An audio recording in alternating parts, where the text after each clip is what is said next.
Loran darted through the labyrinthine alleyways of the city, his heart pounding like the relentless beat of a war drum. His past had finally caught up with him, and now he was a fugitive on the run, hunted by law enforcement and shadowed by the specters of his former life. The urban jungle was both his refuge and his prison, filled with rundown warehouses and underground hideouts where he could temporarily evade capture. One damp evening, amid the grime and chaos of his hideout, Loran's burner phone buzzed with a message that shattered his guarded resolve. It was from Eliza, his estranged daughter. Her words were simple but loaded with emotion. "Dad, I want to see you." Torn between hope and guilt, Loran's first instinct was to refuse. His world was hardly a place for redemption, much less for rekindling lost bonds. Yet, a nagging part of him craved that glimmer of hope, the chance to rewrite his story. Seeking solace, he visited Marco, an old friend from the criminal underworld.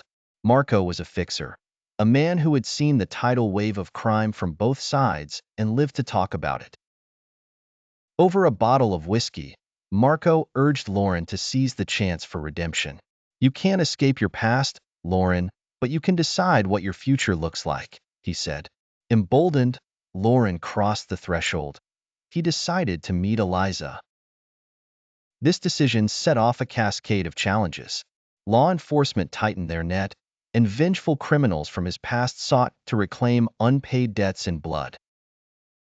Yet, amidst the chaos, Loran found unexpected allies.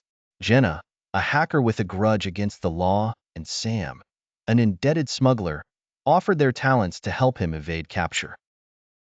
As Loran peeled back the layers of his past, he uncovered painful truths. He came face to face with Isabella, his former flame, now a shadow of herself due to his betrayal.